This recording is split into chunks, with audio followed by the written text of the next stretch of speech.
Welcome everybody, I'm Michiel and today we're going to talk about the biggest record fair in Utrecht, the Netherlands, and the records that I've scored there.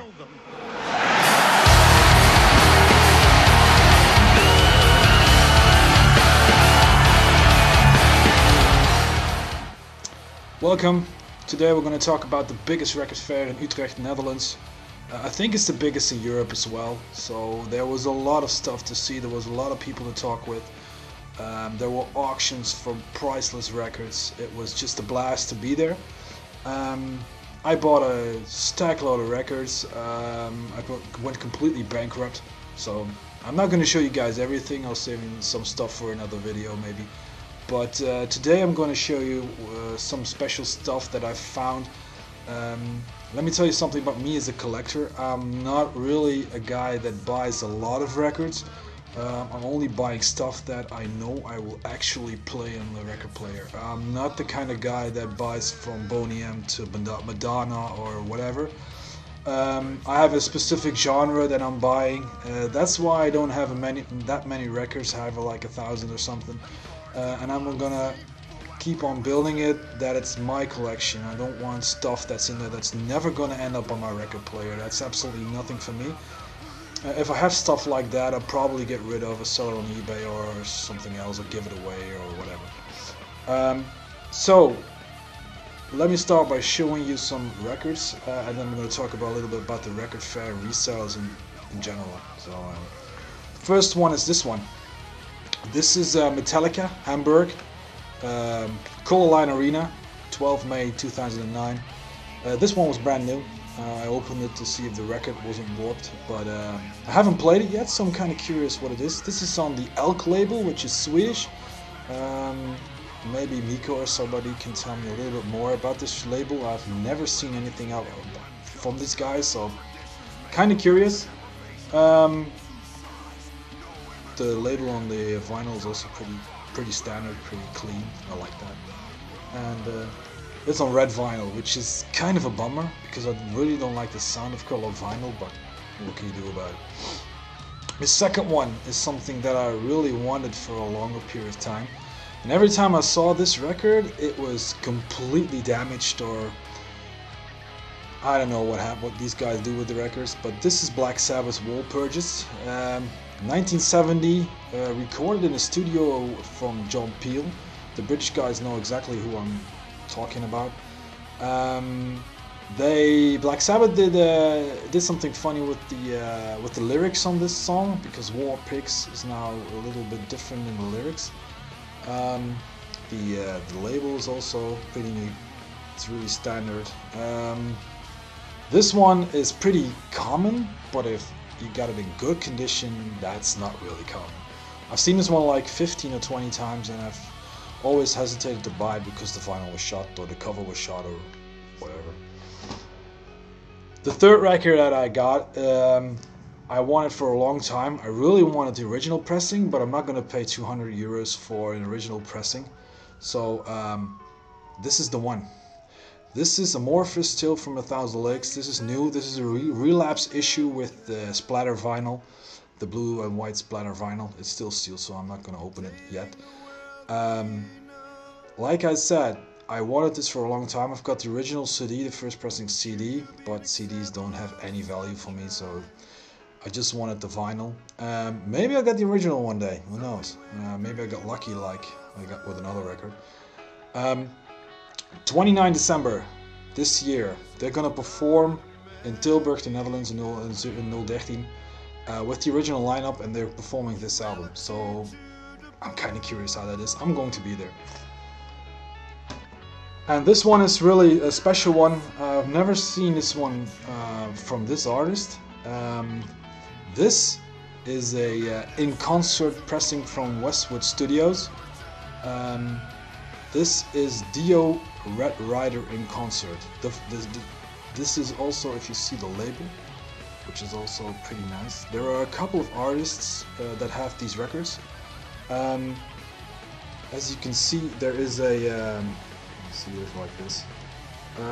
It's a complete radio show with commercials and everything on there. It's just one single song or track on the vinyl, It's a double vinyl, and this is something I've never seen in good condition before. I've seen it a couple of times, but the vinyl was all scratchy and they wanted like big bucks for it.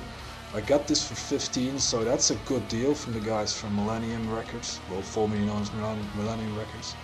So I'm kind of curious how this sounds. Like I said, I haven't played it, haven't got the time yet. So maybe if somebody knows something about this edition, please let me know, because I'm really curious to know a little bit more about this.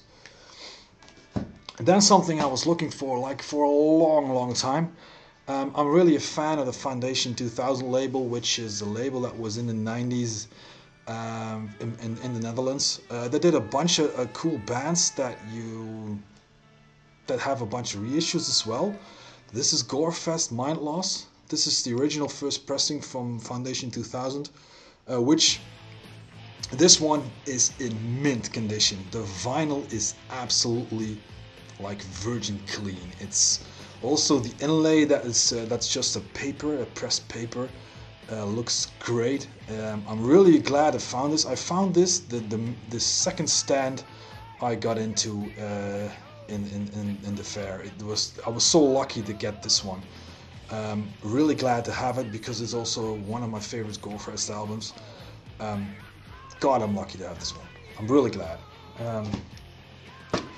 Then something from my Guitar Hero. This one is also brand new. This is Michael Schenker Group by invitation only. This is a limited edition. This is number 11 of 1000. And what he does here is he does all the popular songs like Run to the Hills from Iron Maiden, and he does it with actual members of those bands. Ozzy played here. Tim Owens from Priest, Paul Di'Anno from Maiden does some stuff on here. Robin McAuley, of course, Joe Lynn Turner, Rainbow, who doesn't know him. So, like I said, I haven't played any of these records yet because I didn't have the time. So I'm really curious how this sounds, especially on vinyl. It was new when I got it, so it's so little time. Then I saw something like, I have it on CD, but I haven't seen it on vinyl yet, so it was also brand new, which is this. This is Dio. This Is Your Life, it's called. This is all artists that do Dio songs, from Lizzie Hale to Rob Halford. You see Scotty in from Anthrax over there. Jack Black is on the right, upper right. You see Jack Black with Kyle Gass there. I see James Hetfield. Everybody does something. The bummer is it's also on color vinyl, so I'm really curious how this will sound. But like I said, this one was brand new. It was only 17 bucks, so I couldn't leave it there. And I'm kind of curious how this sounds. Maybe if you guys already heard this, let me know. I'm all ears. Then another record that I seen like hundreds of times that was awful condition. This one I finally got, which was a good condition and a very good final condition as well. Flotsam and Jetsam, No Place for Disgrace. This one was missing from my collection from Flotsam. This is one of the bands that keep getting better as they age and mature. You can't say that from a lot of bands. I mean, The Cole is one of my favorite albums from them. But this one was missing, so I'm really glad I got this one. And the last one is just an album that I got because I have the album in 3 versions, but I've never seen this cover. This is UFO, Die Weiße Serien. That's German for the White series. Because I live next to Germany, we got a lot of German import here. So that's kind of cool. This was like also $6 or something. The vinyl is like in excellent condition. And this is UFO 1 actually. So I know this one by heart, but it was nice to have it on the vinyl. So we'll see how this plays, if I ever gonna play it, because like I said, I have it 4 times. So next up, we're gonna talk a little bit about what I saw at the record fair and the resellers that I met and that I talked to.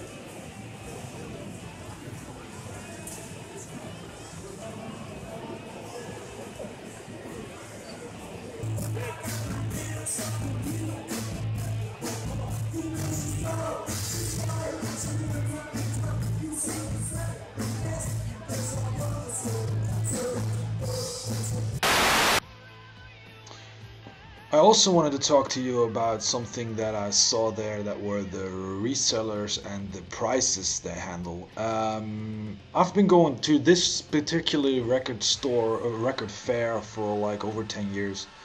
Not every year, but most of the time I was there. And to be honest, the prices were absolutely ridiculous for some records. Like 10 years ago, the prices were really low. The vinyl was not as popular as now, so of course I know it's popular, demand and offering and stuff like that. But this year, I was absolutely stunned by the prices that some records were being sold or being offered on. I saw just a regular copy of Lonesome Crow from Scorpions going for 300 euros. Some reseller from Poland or something had that up there, and he said that was a rare record. And I don't know, it was I think a lot of people that were selling records over there were a bit over enthusiastic about the prices they handle.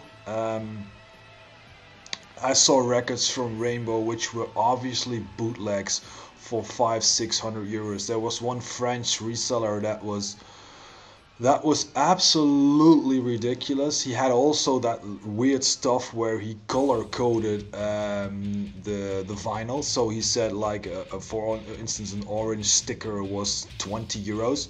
So we had like 5 stickers on there, a black, 2 orange, and a yellow, and I had to figure out that was all combined, and that was the price. So the record was over 200 euros. It doesn't work. I know he didn't sell anything. I mean, he's probably sold records below 50 bucks, but I'm sure that no one bought records there.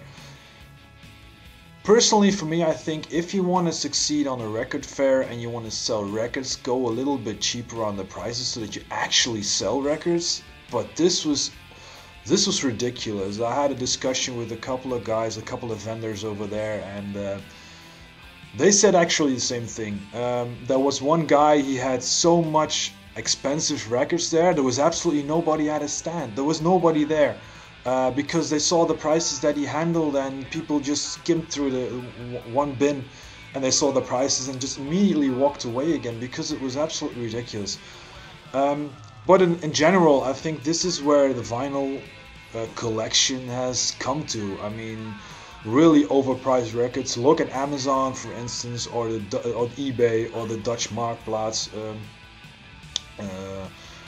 Where records are offered, it's ridiculous. I think the prices are gone way beyond absurd, and I'm not gonna pay for it.